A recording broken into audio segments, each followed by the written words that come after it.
Sarabies!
Hello, welcome to Around the Nation right here, youtube.com/UTNation. I'm your host, Jeff Waldorf.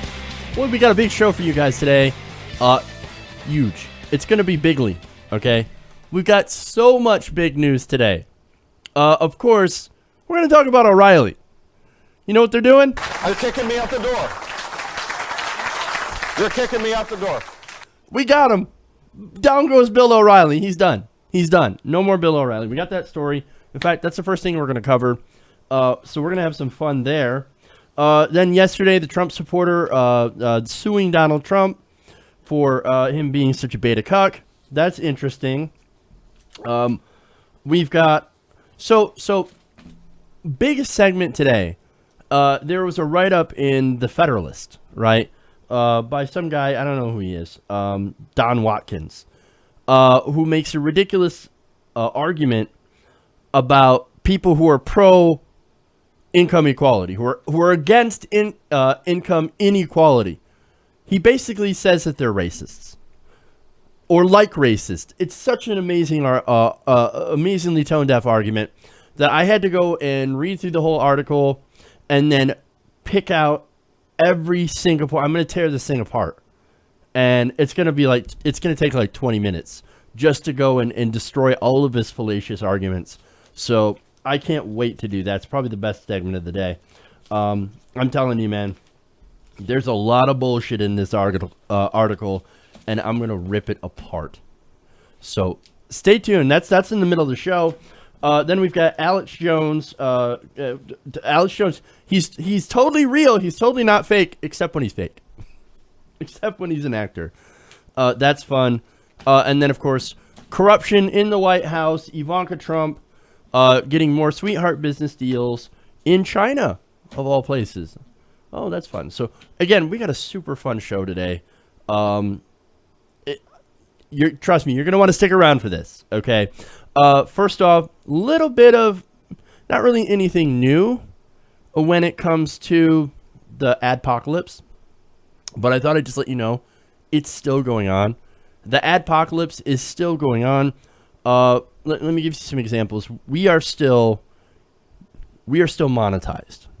Okay, a lot of our videos have not been demonetized, which is strange.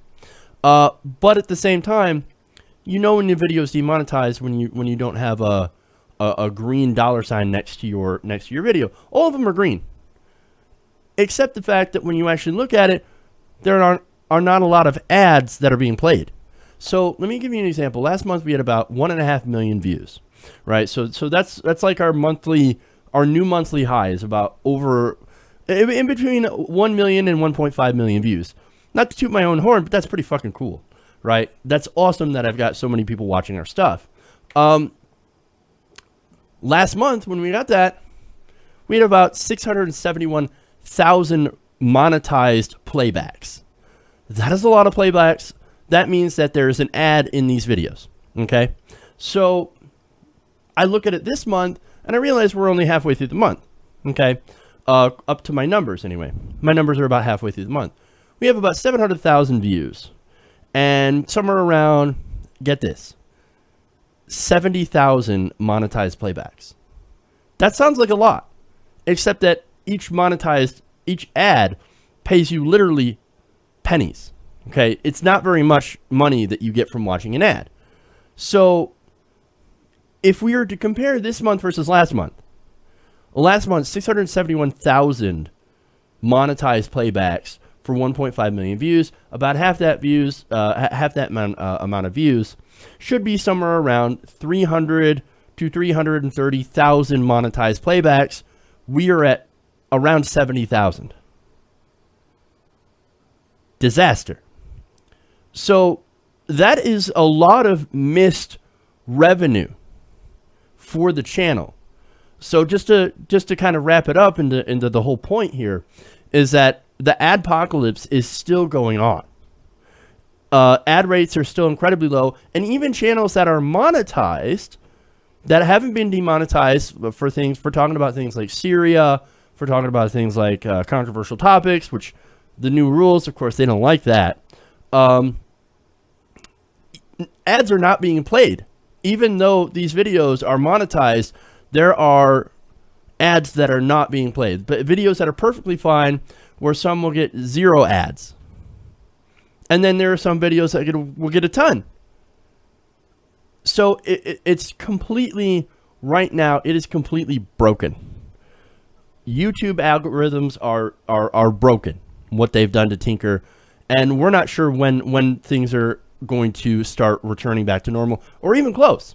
A lot of us are still not expecting to get at least the best case scenarios making half of what we made before with YouTube revenue. So that's what's going on here. Adpocalypse is not quite over. They're still trying to work on this. And, you know, that says nothing about what's going to be demonetized afterwards. So, again, that's my read of the situation until I see something concrete from YouTube saying, no, this is not actually what we're doing. We're actually, things are going back to normal, so don't worry so much about it. Well, look, we know that YouTube is they're not very good about communication. Okay, they don't really talk to us creators. I mean, David Pakman in Secular Talk, Kyle Kalinske, YouTube swore up and down, you're not on the blacklist. You're not on the blacklist. No, you're on a blacklist. YouTube, Pakman had an advertiser who specifically asked hey, can I advertise on your show and these other progressive programs? Because we align with that. And YouTube said, no, we're not going to do that. Now, they're no longer on the blacklist, so they're at least making more. But, see, YouTube doesn't tell you about this, and they also lie about it. So you can't trust a lot of in anything what YouTube says anymore. So this is a big problem. Okay, this is I don't know. I don't see this being over. I hope it's over soon. But as for right now, I'm very, very skeptical about what's coming out on YouTube. But if I see anything, if there are even news, if there's any new news on this. And by the way, speaking of news, it is kind of funny that independent progressive media continues to report similar problems, but you have CNN, MSNBC, RT, mainstream, more mainstream type of news channels getting ads. So, but anyway, that's what I have for you on that. So, again, patreon.com/TYTNation, okay? That's the only thing right now that I trust at this point. But anyway. Okay. So let's get into the good news today. Let's talk about O'Reilly. Okay. Today we have witnessed the end of an era. Bill O'Reilly is gone. He has been fired from Fox News. This is according to reports all over the Hill, Washington Post, Wall Street Journal, that have reported that Fox News has severed ties with Bill O'Reilly. They're saying it's over the sexual harassment scandals. Yes, that actually is the main reason here, but it gets a little bit more complicated than that, and I'm going to explain why. But first, the Wall Street Journal reported late on Tuesday that sources close to the situation said that the final decision regarding the host of the O'Reilly Factor could come in the next several days. Well, it's a couple of days from now. It's Wednesday. This happened on Tuesday. They made the decision. He is gone. Now, what's funny is that Bill O'Reilly, he went on vacation lately, right? Now, that was kind of weird. Now, he said, oh, no, don't worry. Nothing's going to happen. We planned this out. No, you didn't. I think it's pretty obvious, okay? Now, of course, let me tell you a little bit about the sexual harassment claims, especially one of the new ones. Now, the news of O'Reilly's departure from the network followed an initial article in the New York Times early this month that said that he was paid $13 million to 5 women who accused him of sexual harassment and improper conduct. Now, one of these claims against O'Reilly was raised by an attorney by the name of Lisa Bloom, who said the TV host used to call a black woman who worked as a clerical worker at Fox News hot chocolate. Hot chocolate. Okay. Well, that's not unexpected. After all, this is a guy who was like playing around with a falafel. Okay. Now, she claims that during her time at the network in 2008, O'Reilly would reportedly make her feel very uncomfortable. Quote, he would never talk to her, not even hello, except to grunt at her like a wild boar, Bloom told the Hollywood Reporter. He would leer at her. He would always do this when no one else was around and she was scared. Now, who does that? Who does that, man? Who grunts at people like that when they're alone? That's weird. That's creepy. That's O'Reilly. Okay. But again, speaking of weird, this is a guy who was masturbating on the phone with like an unwilling partner. He'd call somebody up, one of his employees up, and would just start masturbating on the phone. Like, no, what are you doing? Like, this other person's not saying anything, not doing anything, and he's just over there having a good old time, saying of what he's going to do to her. Disgusting, right? Now, Bloom, who said she verified the woman's story with 3 different witnesses, claimed the woman feared that she would lose her job if she complained at the time. Now, this was a classic story with both Roger Ailes and Bill O'Reilly. Don't narc on the men in power, because if you do so, you're going to lose opportunity. We'll make sure that you never work in this town again. So we saw this before. O'Reilly, Ailes threatening people threatening to destroy their careers if they did not have sex with them or put up with their bullshit. Now, before some right-winger came in and said, all this was just a smear job. All they wanted was the money. Well, Bloom added that the woman wants no money, but had registered a complaint with the Fox News hotline in light of recent events about the host, a service that apparently many female employees at the network only recently came to learn about. So that's kind of a really funny thing. Like, oh my God, they actually had a complaint hotline for sexual harassment? Is it called the Bill O'Reilly Roger Ailes complaint hotline? I'm just saying. That would make sense. Isn't that funny though? Oh, we just found out about this hotline. You mean they just probably installed it? Like, oh shit. We're going to have to do something to save face here. I know, let's put in the sexual harassment hotline. But now, look, a lot of people think, and rightly so, that advertisers, I mean, there were a ton of advertisers that pulled out of the O'Reilly show, and it was hurting Fox News. Now, look, as far as O'Reilly is concerned, I think if he had been allowed to stay, I could see him just hawking boner pills and gold. Look, I think that's what he would do, honestly. But no, he's out. Now, why? Let me give you the details. Now, apparently earlier this week, Variety posted an article about Sky News, the Sky News 21st Century Fox deal. Now, Sky News is a British program broadcaster, and that's something that Rupert Murdoch really wanted to buy. He really wanted to make a deal. Now, the phone hacking scandal that happened earlier, I think it was last year or so, or a year or two ago. I don't remember the exact time frame on that, but there was a big phone hacking scandal involving Rupert Murdoch, or one of his affiliates, right?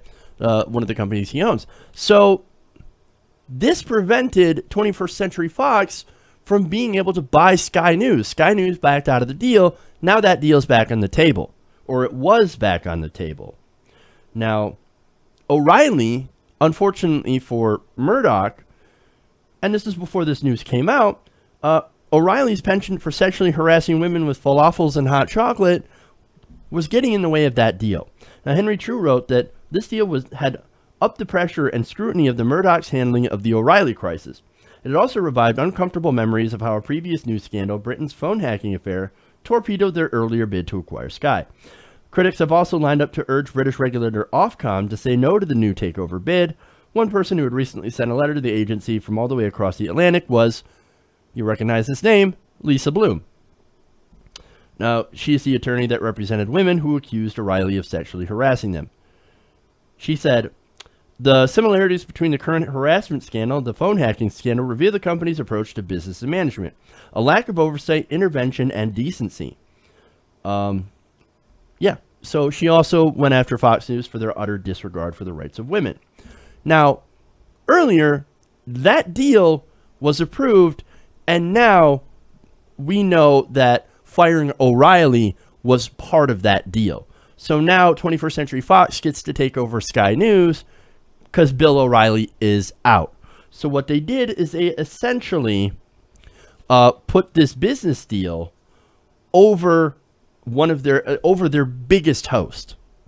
So if you're wondering what Rupert Murdoch cared about more, this deal or Bill O'Reilly, because it was a choice between the two, well, now you have your answer. Now you know this possibly billion-dollar deal between these two giant telecom companies, these two giant broadcasters, well, you know, he took the money. He took the money. And now Bill O'Reilly is out on his ass. So, look, it is a complicated thing because on one hand, yes, O'Reilly's out, and that's good news. On the other hand, Rupert Murdoch just got a larger share of the world's television. So, good side, bad side. More consolidation of media under Rupert Murdoch, less O'Reilly. So, again, there's a trade-off here. But at least O'Reilly's out. He won't be able to spew talking points anymore. What is talking points going to do? I mean, yeah, Bill O'Reilly's out, but what's going to happen to talking points? But anyway, yeah. So he's gone. At least there's that. All right. Let's go to Trump. Okay. This is a fun story. A white nationalist is now suing the president for directing him to assault an African-American protester. This is a very interesting story here. Now, according to Politico, this white nationalist leader who had been accused of assaulting a young African-American woman at a Donald Trump campaign rally had filed a countersuit on Monday, claiming the president directed him and other Trump supporters to remove these protesters. Well, it's not my fault. Trump ordered me to do so, so I did exactly what he said. Now, this is Matthew Heimbach. Now, he claims in his federal court filing that he acted pursuant to the directives and requests of Donald J. Trump and Donald J. Trump for president, and that if he's found liable for damages, any liability must be shifted to one or both of them. Now, that is very, very interesting. Now, this legal fight, of course, stems from a March 2016 rally in Louisville, Kentucky, where this happened. I'm going to show you a video of this young African-American protester being assaulted.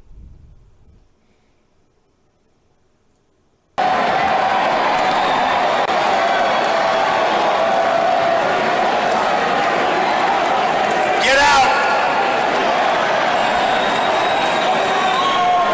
You know, in the old days, which isn't so long ago, when we were less politically correct, that kind of stuff wouldn't have happened.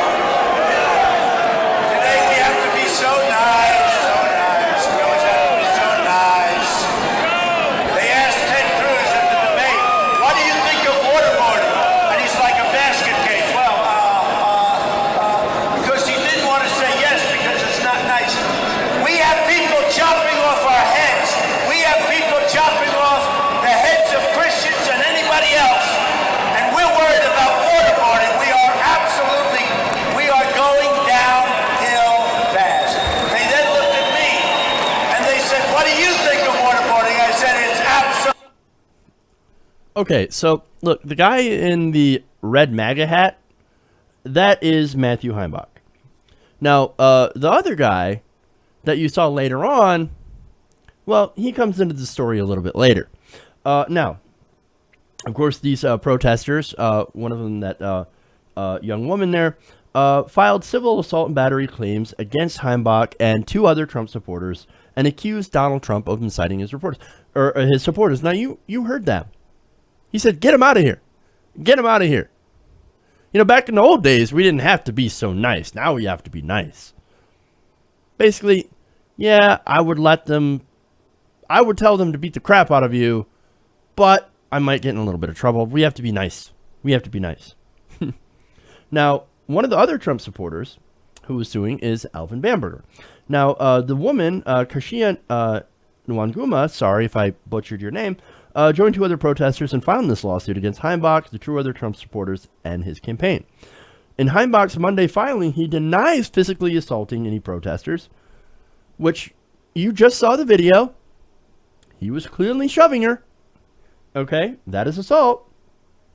But he also levies blame at the protesters, writing that they provoked a response by trying to disrupt a free assembly and campaign event and to infringe on the rights of the defendants and other attendees to freedom of speech, freedom of assembly, freedom to vote, and other constitutional rights. Wait a minute, how's she getting in the way of his freedom to vote? How's she getting in the way of any of his freedoms? She also has the freedom to protest. That's part of the First Amendment as well. That's part of free speech. See, the people who would be getting in the way of somebody else's free speech, that's you. That would be you, dude. Look, again, you don't have any right to lay your hands on anybody, even if they're being disruptive. That's up to the authorities to be able to do that. If they are being disruptive, if they are disrupting someone else's free speech, then yes, you can leave it to the authorities to be able to remove that person. But you cannot, because you would also be going after her free speech and her right to assembly and her right to protest. You can't do that. Now, again, I love how he denies that he physically assaulted anyone and then said, well, if I did assault somebody, then it's Donald Trump's fault. He writes that if he, quote, he acted, quote, if at all in self-defense, as well as in reasonable defense of others. Again, what threat was she to your self-defense? She got shoved, and yeah, you saw she shoved back. That's going to happen, right? Yes, if somebody's shoving you, you might actually shove back. It's not the right thing, not necessarily the right thing to do, but again, you can't really blame her for defending herself. So it looks like projection here, okay? Now, also, he contended that he was acting at Trump's instruction. Now, again, you guys saw the video, and as far as I know, she wasn't insulting anybody. She was just, using her free speech. She doesn't like Donald Trump, and she was letting everybody know about it. Now, look, I thought you Trump supporters were free speech advocates. You were against PC, that you were against removing people from protest. I thought you were against shutting down protest. Well, it turns out you are PC. You are politically correct, and you do remove people from rallies with force because it hurts your feelings. Now, I disagree when either side does this. By the way, I think that if you... Look, I think if you go to a college campus or whatever, or a protest or a rally or something, and you want to protest, that's fine.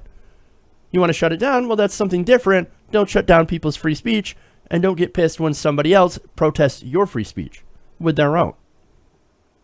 Now, in this, of course, in his countersuit, Heimbach essentially is claiming that he was taking orders from Donald Trump, as I had mentioned. Donald Trump, of course, being the alpha male. He noted that Trump is a world-famous businessman who relies on various professionals, including attorneys and other professional advisors. Heimbach writes that he relied on Trump's reputation and experience in doing the things alleged. So because he is the big monkey, that he is the alpha male, that, oh, he knows what he's doing. And if he says attack, or if he says get them out, well then great. Okay, go. Now, this guy apparently is a beta. He is a cuck, okay, who did what Daddy Trump told him to do. And then, of course, when Daddy didn't come to the rescue like he promised to, he realized that, oops, maybe I shouldn't have been such a beta male. Hilarious, right? Now, look, I've got another video where Trump does some similar incitement. Let's take a look at that. And to have a crowd like this on our final day, can you believe it? This is the day. This is the day we take our country back. Remember that. This is the day we take our country back. So I got a little notice, in case you see, the security guys, we have wonderful security guys. They said, Mr. Trump, there may be somebody with tomatoes in the audience. So if you see somebody getting ready to throw a tomato, knock the crap out of them, would you? Seriously. Okay? Just knock the hell. I promise you, I will pay for the legal fees. I promise. I promise. Oh, go ahead and knock the crap out of him. No, that's not the right thing to do. It's also not right to throw tomatoes. Don't do that. But if you do that, well, you get the authorities in there to put a stop to it and remove them from the because that obviously is assault. Okay, if you're throwing things at people, but don't knock the crap out of them, and don't tell people to knock the crap out of other people. Not when you're in a position of authority like Donald Trump. But the important thing that I wanted to highlight there with that is, oh, well, I'll pay your legal fees. Now, I think apparently some people got the message of, well, if you'll pay the legal fees for that, then maybe he'll pay the legal fees whenever he says to get somebody out of a protest, or I'm sorry, out of our rally. Any protesters, let's just shove them out. Don't worry, Trump will take care of us. Again, spoken like a true beta. Now, to another one. Heimbach's motion mirrors one filed Friday afternoon by another protester accused of assault in the lawsuit. And this is Alvin Bamberger, who was a member of the Korean War Veterans Association, who was also captured on video pushing this young lady. That was the other person on this video. Now, while Bamberger's lawyers in the filing said that the client admits that he only touched the woman, he denies that he assaulted that woman. Now, Bamberger's lawyers also stressed that to the extent that Bamberger acted, he did so in response and inspired by Trump and or the Trump campaign's urging to remove those protesters. They added that Bamberger had no prior intention to act as he did, and would not have acted as he did without Trump and or the Trump campaign's specific urging and inspiration. You know what that says to me? You're a weak bitch. That you weren't going to do something unless Daddy Trump told you to do so. Hey, it's not my fault, it's Trump's fault. The irony here. The thing is, he's actually right. This is what we've been saying about Donald Trump's speech all along. That it can make his weak followers, because, you know, conservatives are authoritarians, and they listen to the big daddy here, that makes these people do violent things. Some of these people do violent things. Not all of them. Now, these people that do follow this and that actually go and assault people, well, they're admitting that they're such beta cucks that when Daddy Trump tells them to do something, they're going to do it. I'm not saying that. They're saying that. Trump made me do it. I wouldn't have done it if he hadn't told me to. Not my fault. Now, Trump's lawyers have argued that his calls were protected from the First Amendment. However, a federal judge hearing the case in a ruling last month rejected that argument, as well as the claim that Trump didn't intend for his supporters to use force. You saw that he did. if he didn't want them shoving, then you would have heard him say, hey, stop shoving the people. Yes, we got to get them out of here, but no violence, no shoving. He didn't say that. He said, oh, back in the day, we could have gotten away with much, but we got to be nice today. We're too nice. They're chopping off heads. And then he goes into an ISIS rant. It's amazing. Now, what's even more amazing is Trump's new defense on this. Check this out. Trump's lawyers in a Friday afternoon federal filing added this new defense that he cannot be sued for inciting his supporters because, as the president of the United States, he is immune from being sued. Hey, you can't sue me because now I'm president, and the president's immune from lawsuit. Ha ha! What a ridiculous argument. But unfortunately, it's probably going to work. So he's going to get away with it because these people were stupid enough to vote for him. Now, how do you like that? He got your vote anyway, and then he abandoned you for doing exactly what he told you to do. How much of a bitch do you have to feel like if you're one of these guys? These are the people who think they're the alphas, who think that they're so much better than everybody else that they deserve to be in charge. No. You ain't nothing but little bitches. Enjoy your lawsuit.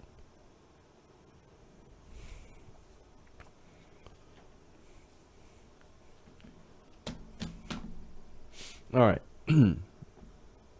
So this segment, I'm going to be taking down this article in the Federalist. I'm going to take it down point by point, so bear with me. It's going to be a long one. Now, Don Watkins wrote a very interesting piece last week for the Federalist. Now, he basically lamented about the woes of the rich and how they're being they're being maligned by the poor and how it just happens to be so unfair.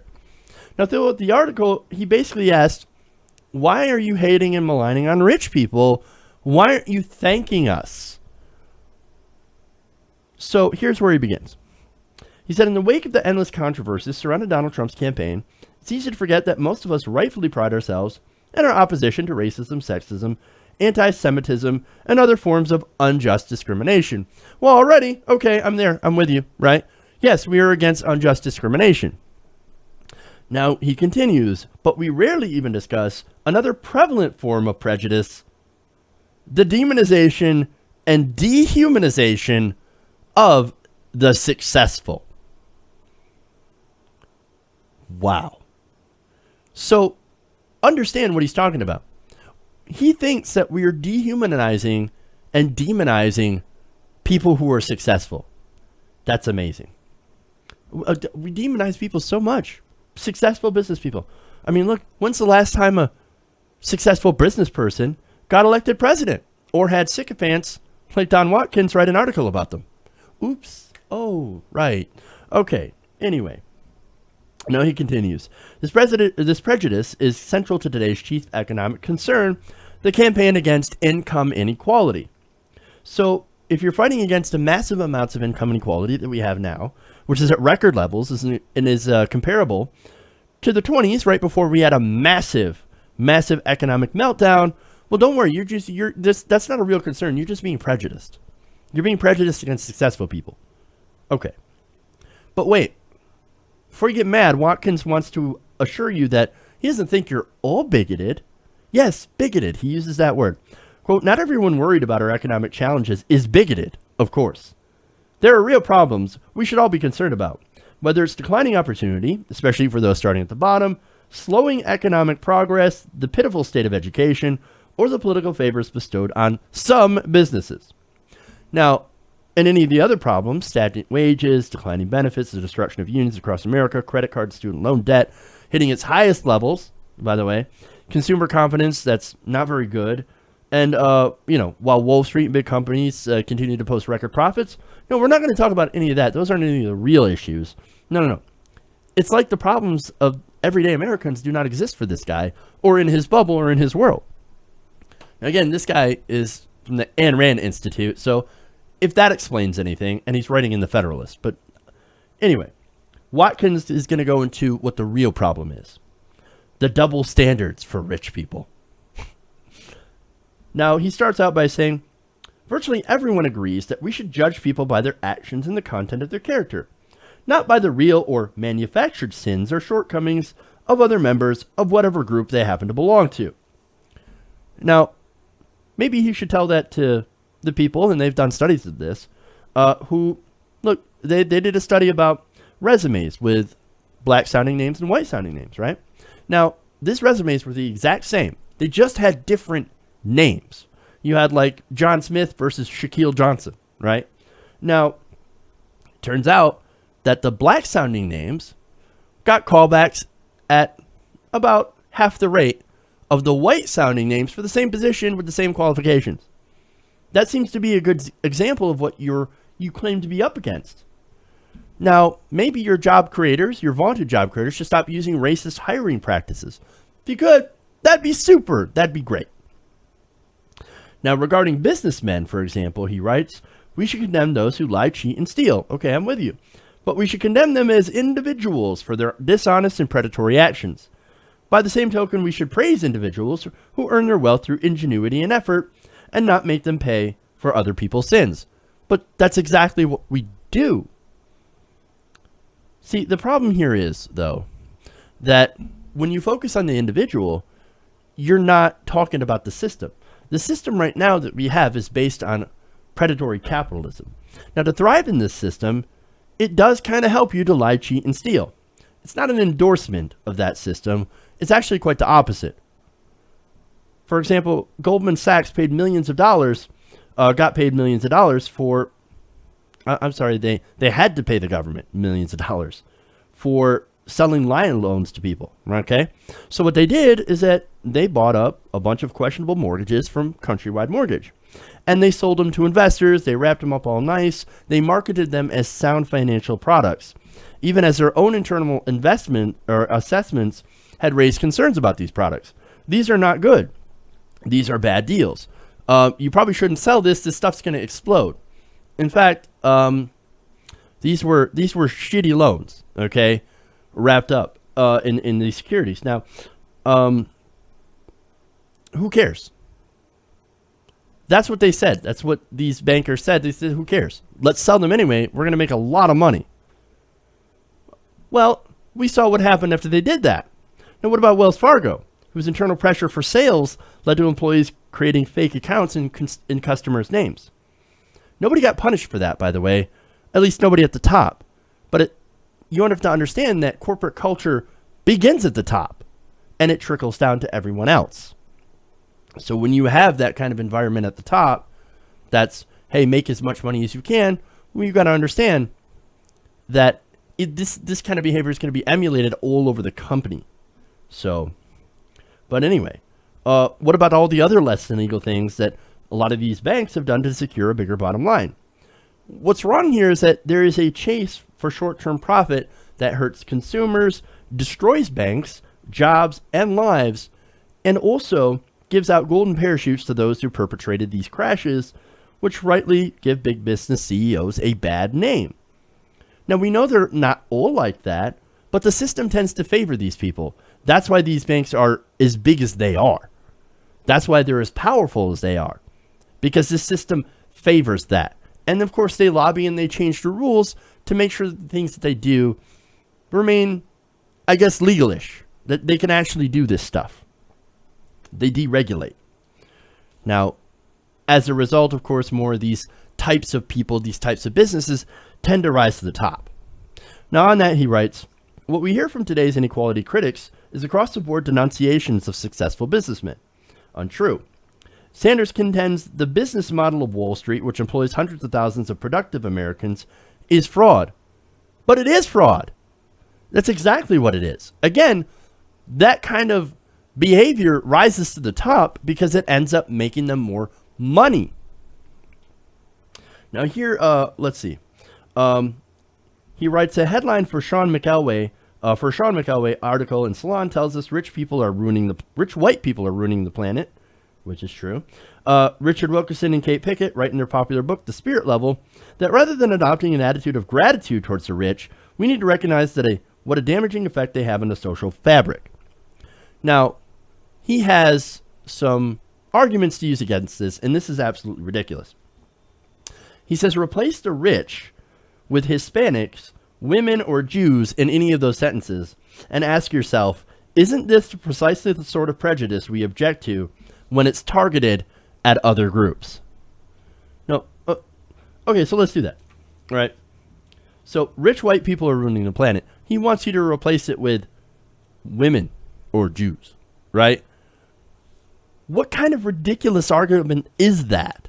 So you're telling me that when you criticize the fraudulent practices of some of these large banks or the track record of white, incredibly wealthy CEOs that right now are continuing to hoard more and more money instead of paying their taxes and deregulating, again, not all of them, mind you, but enough, that somehow is akin to racism. It's the same thing. It's the same kind of prejudice. No, it is completely different. I shouldn't have to point out the differences here. I shouldn't. It's ridiculous. Look, I don't know if you know this, but the CEOs actually do have a lot of power and a lot of privilege.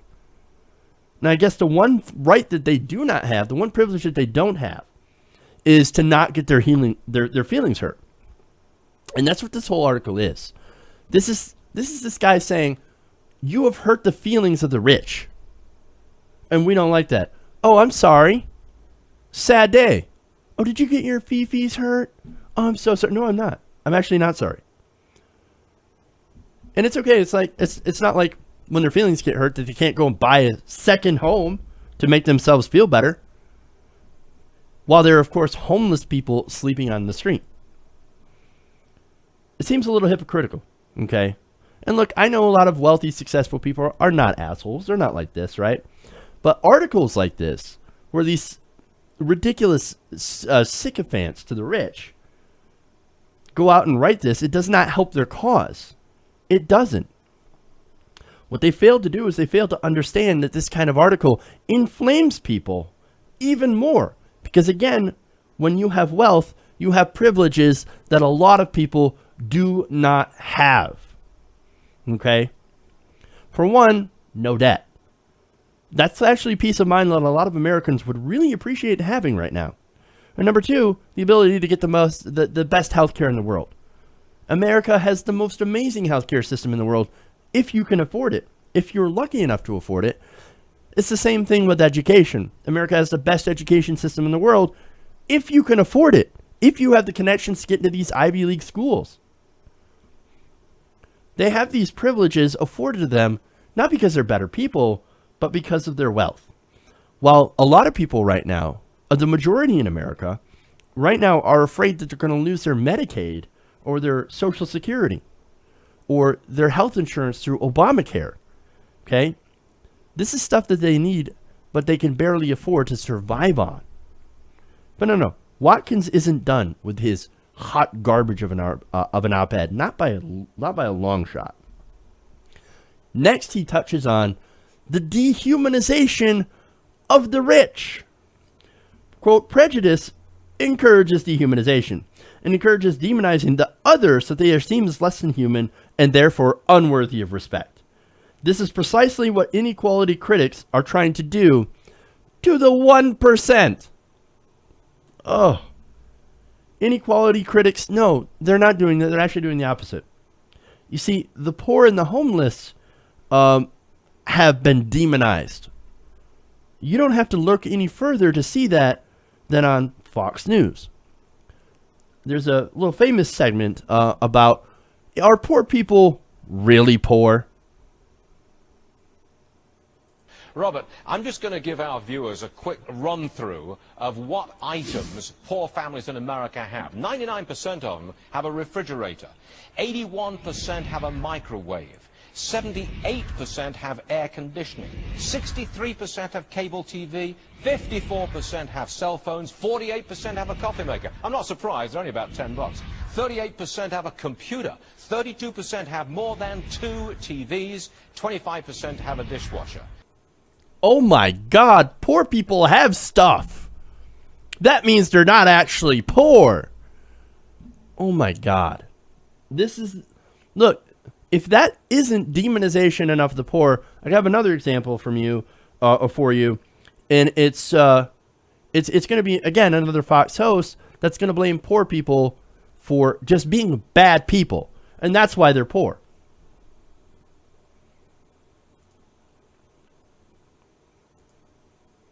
Oops.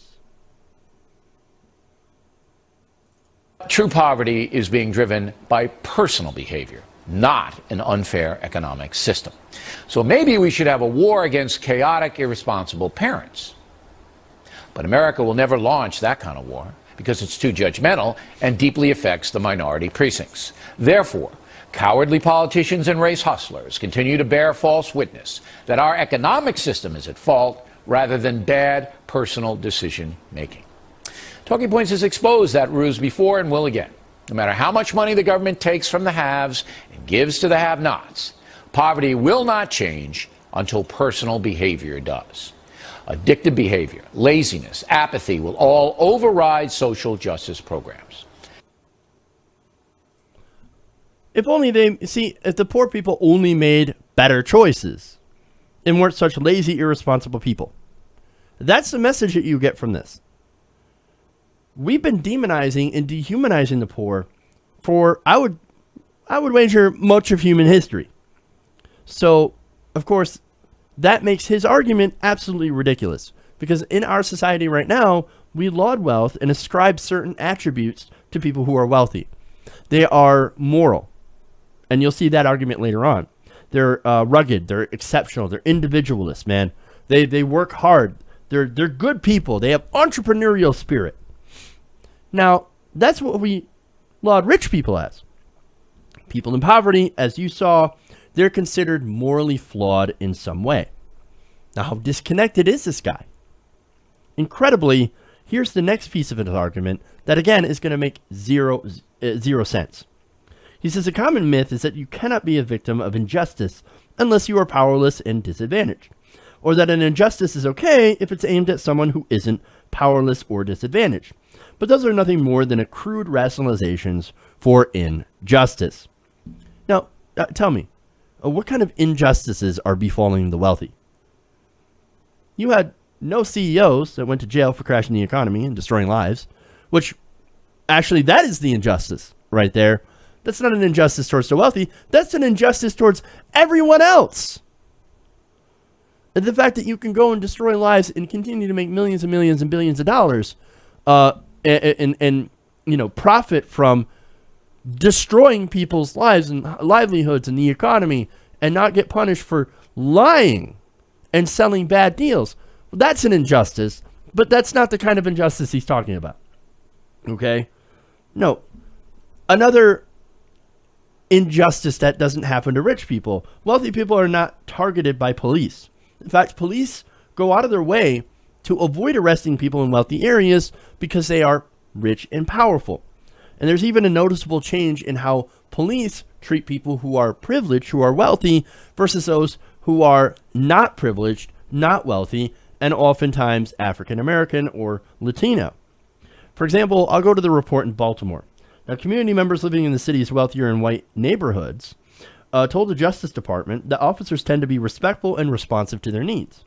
While many individuals living in the city's largely African American communities, which were much poorer, informed them that officers tend to be disrespectful and do not respond promptly to their calls for service. Members of these largely African American communities often felt that they were subjected to unjustified stop searches and arrests, as well as excessive force. This is stuff that does not happen in wealthier white areas, but it happens in poor black areas. Okay? And right here, again, you have poverty and race going hand in hand. Now, in that same O'Reilly segment, I cut out that part where he talked about mainly the black community. Oh, we've got so many black babies being born out of wedlock, and we've got, all this, all these people that are, raised in single parent families, and it's largely African American. And if they had just stopped being irresponsible, then they wouldn't be poor. They wouldn't be in poverty.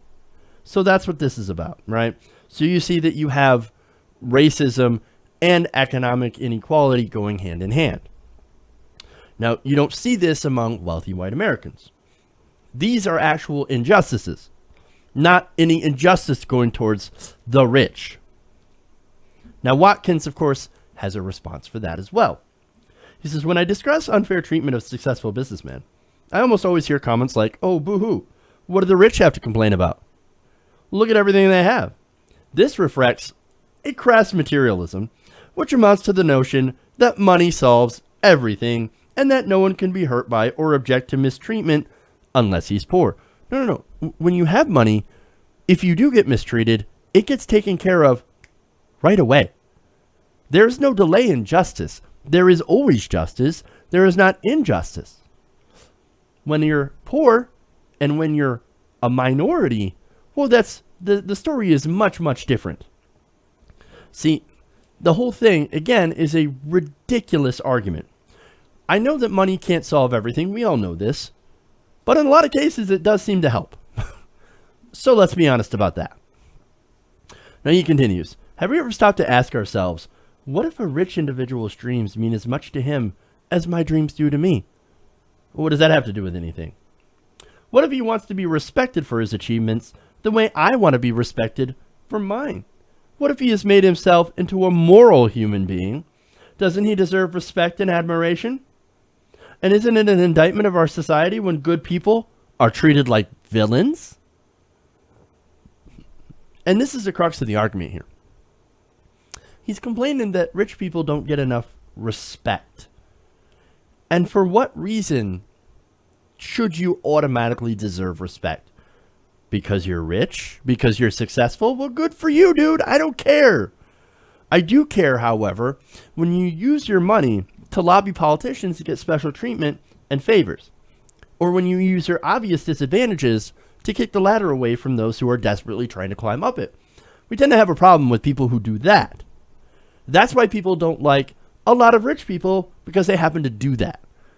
They do the things that help themselves at the expense of others. Now, there are notable examples of rich people who don't do that. One of them is Nick Hanauer. Nick Hanauer, rich guy, capitalist, very, very successful. But the guy, he gets it. He understands. He's like, no. A lot of these CEOs, these job creators, like they call themselves, they think that they're at the center of the economic universe, but they are not. You know who's at the center of the universe? You guys are. You're the guys that actually make an economy work. That's where your wealth comes from, okay? Wealthy people, however, wouldn't exist without workers and consumers, okay?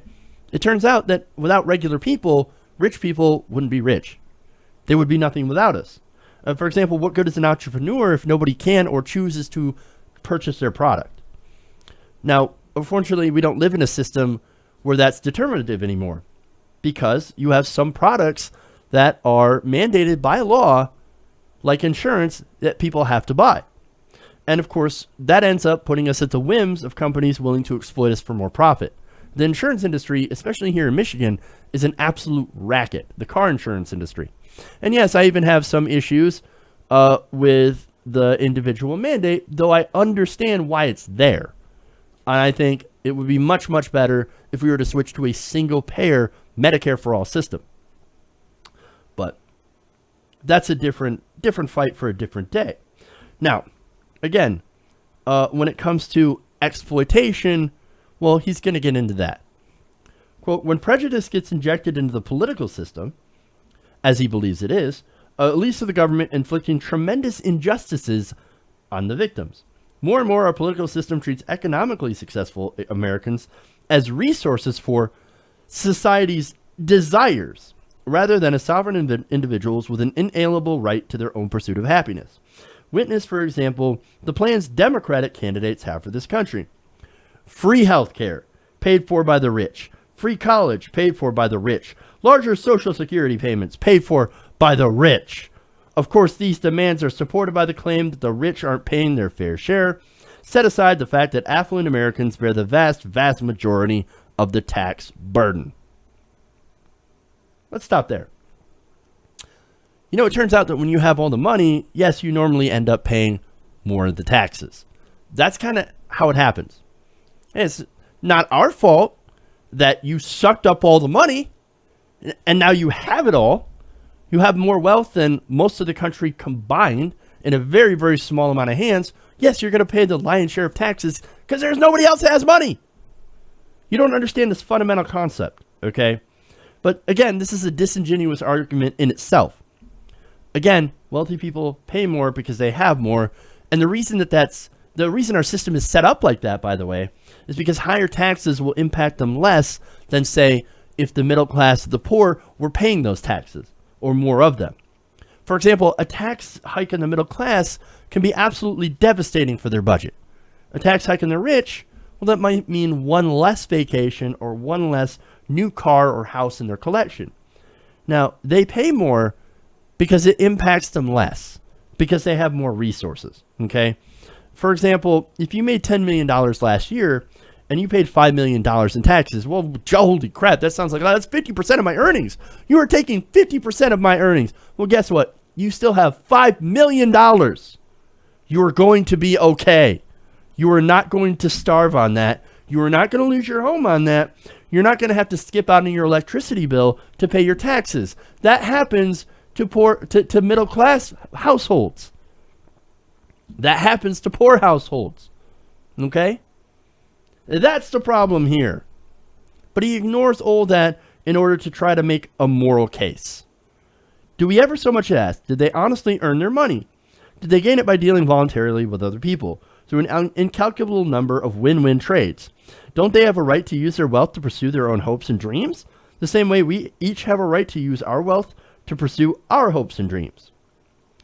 The thing is, though, most Americans, we don't have that kind of wealth. Most Americans are in debt because they try to create the opportunity for themselves. You know, by chasing their hope and dreams, by going to universities that have become incredibly expensive. And they become expensive because of capitalists like yourself. People who want to charge more and more for a service that people really need. So, and look, this says nothing about stagnating wages, how people are more and more productive. Americans are more productive than we ever have been, and yet wages have continued to stagnate. They're not even equal to, the minimum wage is worth less now than it was back in the 1960s. It's ridiculous. And again, you've got this victimization mentality from this guy. It is amazing in its tone deafness. Now, if you tax the rich for these things, college, healthcare, Social Security, these people are still going to be rich. However, the result of this is you're going to have millions of people with increased opportunity. If you want to think of it as an investment, think of it as an investment as your fellow Americans, your countrymen. It's an investment in America. Besides, the average Social Security benefit is somewhere around $1,300 a month. And it primarily goes to people who are elderly, retired, and disabled. Okay? Most of these people can't work anymore. And some of them can work only a few hours. They can't really chase their dreams. They're not living high on the hog. What they're doing is that all they're asking for the Social Security increase is saying, prices have risen over the past 20, 30 years to the point of where we can't afford it anymore. We need a raise. We need we need more to survive. And this guy's saying, but you're asking us to pay for it. We don't want to pay for it. Even though we can afford it, we would rather get another vacation or another big house or another yacht, so we can chase our dreams of having a fifth, maybe sixth yacht. It's ridiculous. It's ridiculous. So again, this argument, it absolutely fails, but that's not going to deter him. He is going to continue to double down. He said, this is prejudice, plain and simple. What's worse, it is not directed towards traits that have no bearing on a person's character. It is directed at something that is in fact a moral achievement. Basically, he's saying rich people are more moral than you. If you were moral, well, you'd be like us, you succeed too, and you wouldn't have to beg us for handouts. So stop being immoral and just work harder. Stop being a bad person You be rich. Just be rich. Yes, like it's that easy.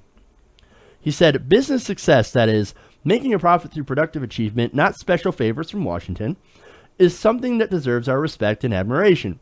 As we argue in Equal is Unfair, which is a ridiculous book that they wrote, this kind of success is enormously difficult and profoundly virtuous.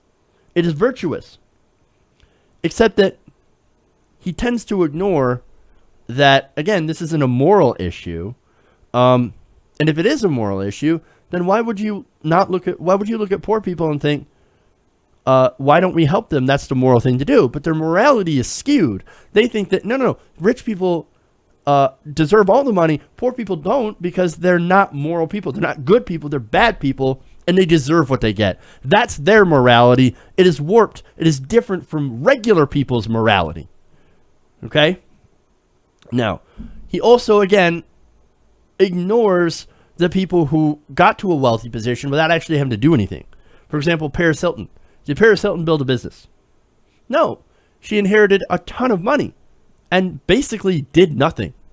And there are stories all around of people that just inherited a ton of money and didn't do anything with it. Now, if you did something with it and you became more successful, that's great.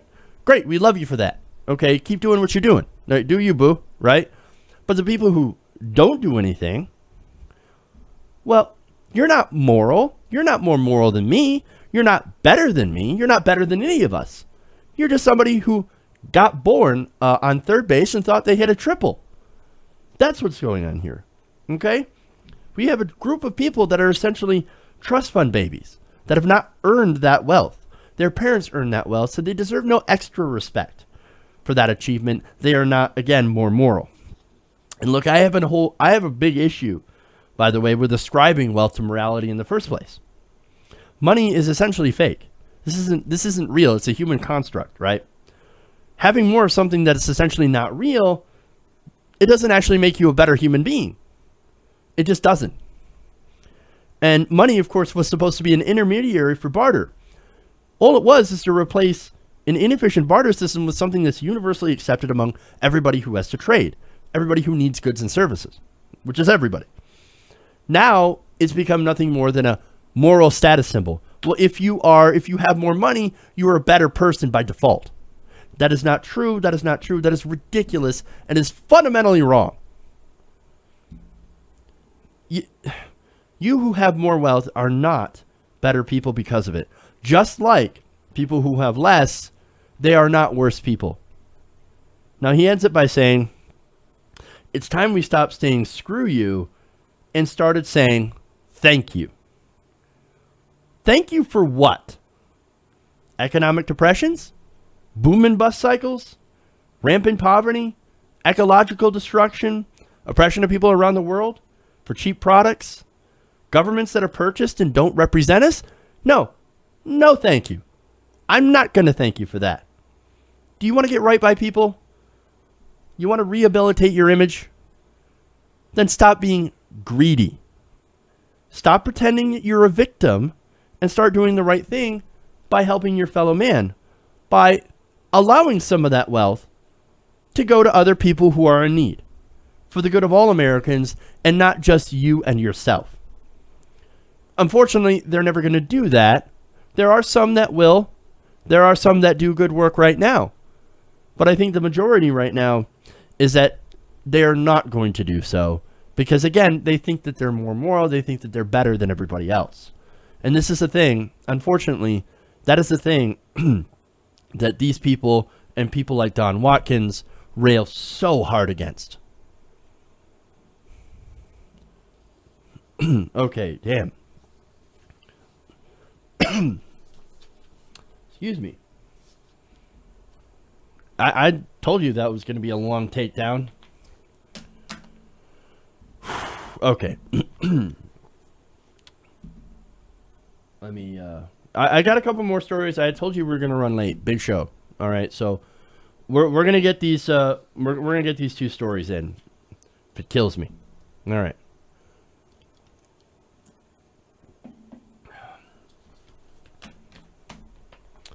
All right. Now, Alex Jones wants you to know that he's 100% real. Not an actor, unless he's an actor, which he is, but he's actually not an actor. What am I talking about? Well, I'll have to show you. You know, I am an actor. We're all actors, but I believe in what I stand for. I'm not an actor as my main identity, but I'm a talented person. And I, with my small children, would play like I was, a goblin or a pirate or a superhero. And I would chase them around the house, like a grandpa plays with their kid in the yard. We all do that. You ever, with your wife or whatever, had role play? You're an actor. Does that mean you're not a real person?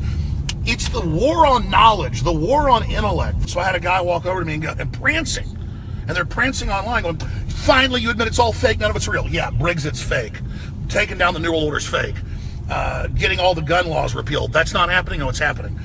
Getting a good Supreme Court justice appointed, that's not happening. Everything we want is starting to happen. Globalism is in crisis. World government is now admitted to be real. Our audience exposed it. They took action, and that's what the globalists are really attacking, is our audience, to try to demoralize them. These are the followers following a fake corporate cosmology. And here we come blowing it apart with total paradigm shift of just hardcore bona fide reality. Total commitment to the truth. Full spectrum resistance. Through art, literature, serious news reported, punditry, satire, comedy. I mean, and they just don't know what to do. So they start screaming, it's fake, it's fake, it's fake. I love the idea of, so somebody was just prancing up to me today. Really? I don't know why, but I'm super amused. But no, hey, I'm an actor. It's just performance art, but it's not. And I'm 100% real, because Brexit and all this other stuff happened. No, you can't have it both ways. You're trying to have your cake and eat it too. Are you what we see on InfoWars, or are you not? It should be a simple enough question. And that's what they're trying to find out in this entire court case, this custody case. Now, his wife argues, no, this is exactly the way he is. He's not an actor. This is Alex Jones. That's a real Alex Jones. The person that you see on air, which is what Jones just said. But his lawyer said, no, he's a performance artist. He's not actually real. And then in the same video, he says, I'm an actor. We're all actors. What kind of mindfuck are you trying to pull on us? How stupid do you think we are? Really? No. Man, you got to look at the bit. We're all actors. We're all just playing a part, man. Like, I dressed up as a goblin. No, you are a goblin. No, but I dressed up as one and I chased my kids around the house. Are you sure you had to dress up? No, I'm going to stop. Okay. Does that make him an actual goblin? No. But what does that have to do with anything? It doesn't make any sense, okay? Are you or are you not who you are on the show? I mean, it's pretty simple, okay? For example, I can say, I am me on the show. Okay, let's be fair. I'm a little bit louder when I'm on the show. I'm not quite as loud at home.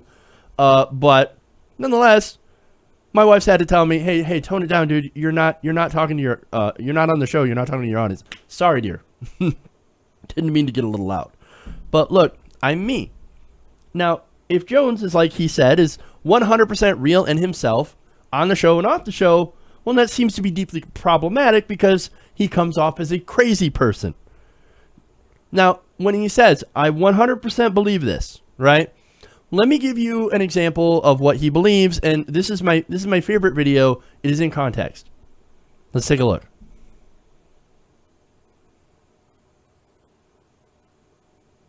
If I can find it. Before you talk about killing people, you better talk about educating. And if you come over all creepy, or you come over all angry, or you come over all weird, they're not going to listen. But if you come over with light in your eyes and say, listen, there's a globalist takeover. Here's the plan. People listen. They know the truth. So all I'm saying is I'm trying to save humanity. I'm trying to have a future for my kids. The globalists are building a world, in their own words, where normal human life is over. It's a total revolution against the planet itself. It's an elite playing God. And I've done my research, and even 10 years ago, I wasn't like this. I talk about it, I get chills, folks. It's the devil, okay? And the churches aren't going to tell you. It is an alien force, not of this world, attacking humanity like the Bible and every other ancient text says. And you can read the Bible. It's hiding in plain view, folks. It's not of this world. I don't know exactly what it is or what it's doing, but this is not human intelligence, okay? It's not human intelligence we're facing. I refuse to fight with everybody. All the stupid racist white people, the stupid racist black people, all the stupid racist Mexicans, all of you. I can't stand you. You're idiots. We're under attack. Everybody's under attack.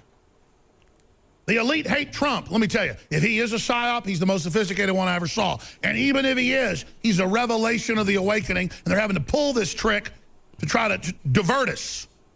Doesn't matter. It's part of the awakening. Humanity has got to get off world. We need access to the life extension technologies. Talk about discrimination. Forget skin color. I want the advanced life extension. I want to go to space. I want to see interdimensional travel. I want what God promised us, and I won't sit here and watch Satan steal it. That's the fight. That's the key. That's everything. That's still my favorite video. Okay, so you managed to fit in aliens, Satan, and the globalists. Look, every conspiracy theory starts with a kernel of truth, right? And sure, he's touched on some things that actually did happen. But when you get off track is when you start talking about how Satan is trying to steal space travel from you. Life extension technology? You believe in the life extension technology. You also believe in lizard people. That's cuckoo for Cocoa Puff. That's crazy. You are crazy pants. Okay? But hey, this guy says, I'm 100% real. I 100% believe in these things. Well, if that's what you believe in, then good luck, sir. Good luck with this court case. No, look, the guy's trying to have his cake and eat it too, okay?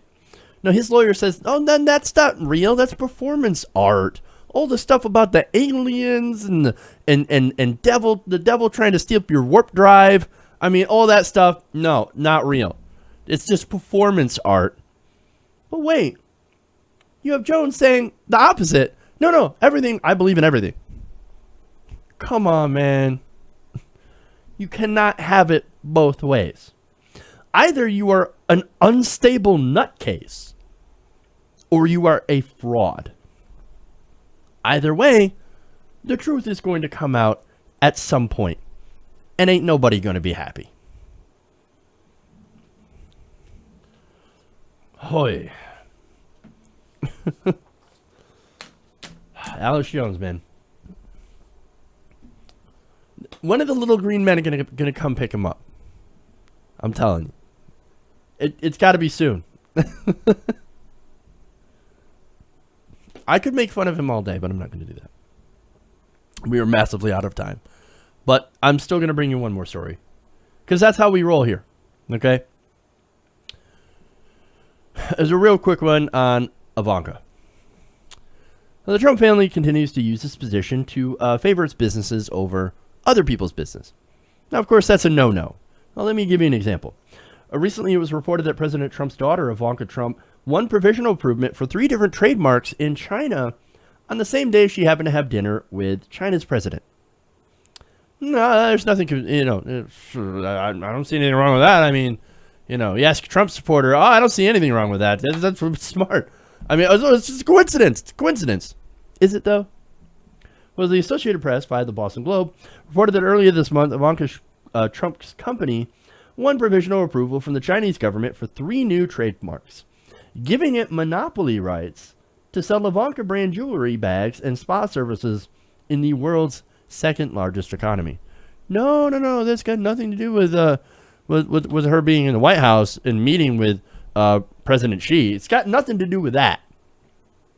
No, she just happens to be a really good businesswoman, and besides, she's not even running the business herself. So, I mean, what has she got to do with it? It's only her name. Oh, come on. No. This whole thing happened on April 6th, right?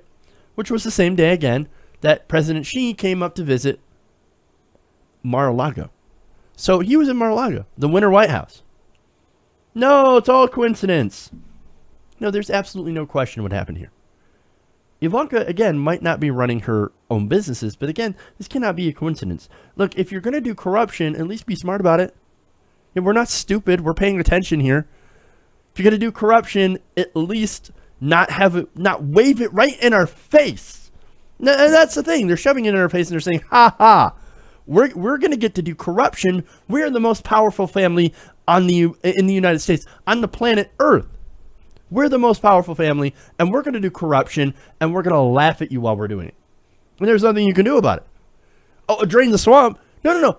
We are the swamp. That's what you're saying. And we're going to use our position that you elected us to, you idiots, and we're going to use these positions to serve ourselves and our own business deals, and not you.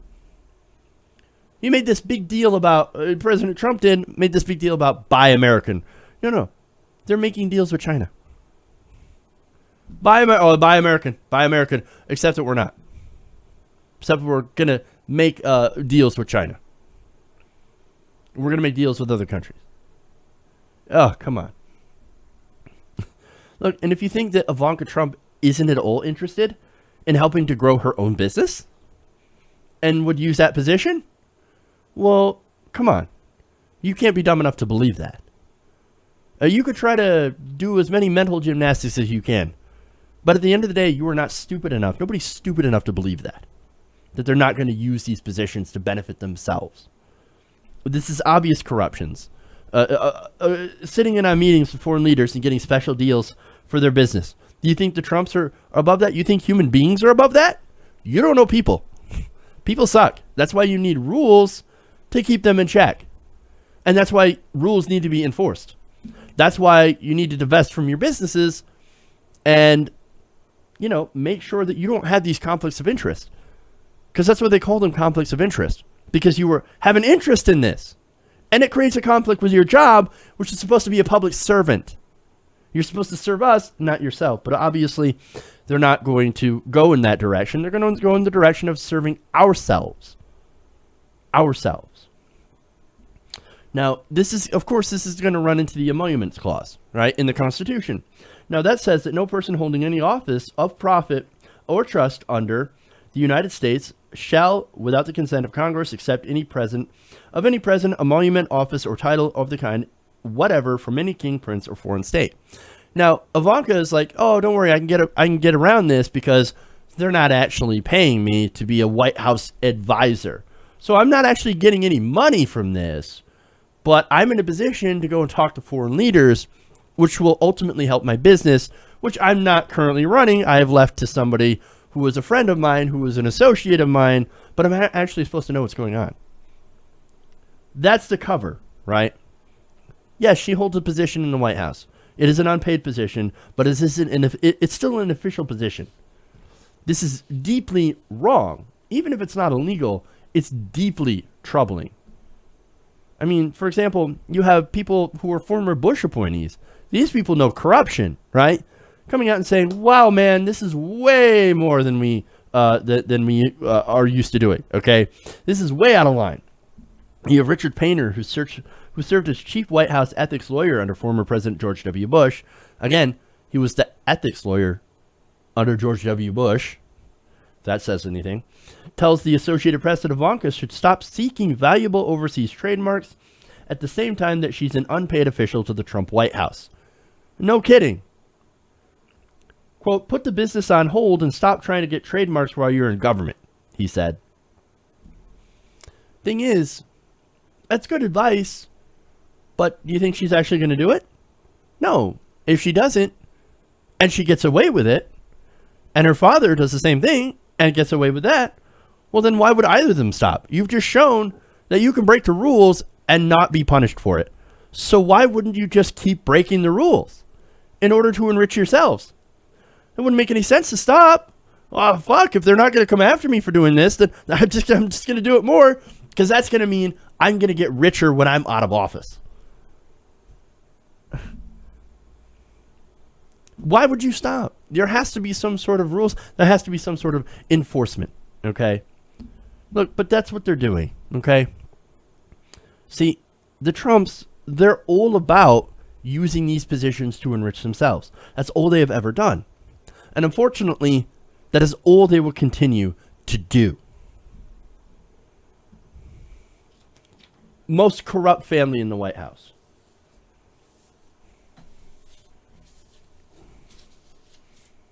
Okay, anyway. We are, again, massively out of time. But I did get through all the stories that I wanted to get through today. So, got a show tomorrow. We're not going to do anything live on Friday. I've got meetings on Friday. So I'm going to let you know. I'm going to post it up for the patrons and let them know that we won't have anything on Friday. Again, I've got meetings on that day. One Friday each month, I've got to do and do business meetings. So that's why we will not be on Friday.